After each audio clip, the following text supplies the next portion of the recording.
ఐటీలో ఎంట్రీ కావాలా? Trainee software engineer గా అజా కోడింగ్ ట్యూటర్ లో 2 వీక్స్ ట్రయల్ పీరియడ్ లో వెంటనే చేరండి.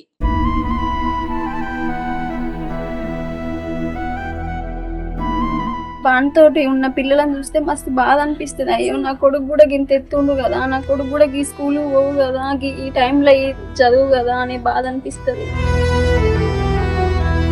ఇట్లాంటి బాధ అసలు చెప్పడానికి కూడా నాకు మాటలు వస్తలేవు. అసలు ఆ బాధ అనేది ఎవరికి కూడా రావద్దు. ఈ కష్టం ఎంత పగున్నోళ్ళకి కూడా ఇటువంటి బాధ అనేది ఉండకూడదు.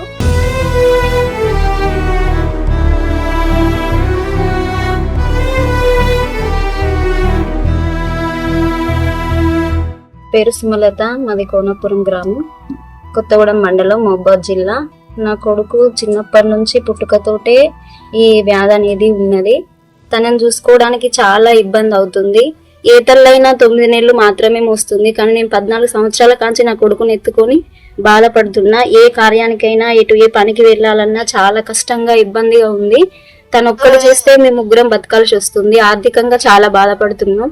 పుట్టుకతోటే వచ్చింది, అట్లా పుట్టుకతోటే వచ్చింది. చాలా ఒక 5-6 హాస్పిటల్ దాకా, వరంగల్, నర్సంపేట, హన్మకొండ, హైదరాబాదు, విజయవాడ, సూర్యాపేట, ఇట్లా చాలా హాస్పిటల్లో తిరిగినాం. కనీసం ఒక 10 లక్షల దాకా అట్లా ఖర్చు పెట్టుకున్నాం. 5 సంవత్సరాల దాకా బాబుకు 3 నెలల నుంచి స్టార్ట్ చేస్తే 5 సంవత్సరాల దాకా హాస్పిటల్ ఏమిటి తిరిగినాం. ఎక్కడికి పోయినా మీరు ఏం చేసినా వేస్ట్, మీరు ఏ ఫలితం అనేది ఉండదు, ఎన్ని పైసలు ఖర్చు పెట్టుకున్నా మీ కొడుకు అనేది లేచి నిలవడని చెప్పారు. ట్రీట్మెంట్ మాత్రం ఏం చేయలేమన్నారు, సర్జరీ కూడా ఏం చేయలేమన్నారు. డాక్టర్లు ఏమంటున్నారు, అంత బ్రెయిన్ అనేది తక్కువ ఉన్నది కాబట్టి మీరు ఏం చేసినా వేస్ట్ అని డాక్టర్లు అంటున్నారు. ఆపరేషన్ అనేది ఏది అసలు ఆయనకి ఏ ట్రీట్మెంట్ అనేది లేదు అని చెప్పారు.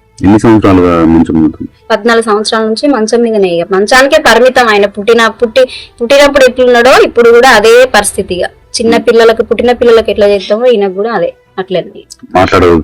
మాటలు అనేది ఏం రావు అసలు. ఈ మాటలే అసలు ఒక టెడ్డీ బేర్ బొమ్మెంతో ఆయనంత. చేయించడం, బాత్రూమ్, తినిపియడం, మొహం గడగడం, స్నానం చేపియడం, ప్రతిదీగా. కోసమే బ్రెయిన్ ఎదుగుదల. బ్రెయిన్ లేకపోవడమే కదా బాడీ సహకరించాలి. బ్రెయిన్ వల్ల ఎలాంటి అదే మెయిన్ ప్రాబ్లం, అదే దాని వల్లనే కదా ఆయన ఏం చేయకపోవడం. నడవలేడు, కూర్చోలేడు, నవ్వుతాడు అంతే. అంటే గుర్తుపడతారు పెద్దమ్మ, పెద్దనాన్న, మమ్మీ, డాడీ, అక్క, వీళ్ళందరినీ గుర్తుపడతాడు అంతే. ఒక నవ్వు మాత్రమే వస్తుంది, ఏం రాదు. ఇంకా తినిపియాల గంట, తినడానికి గంట, పొద్దున మధ్యాహ్నం గంట, సాయంత్రం గంట.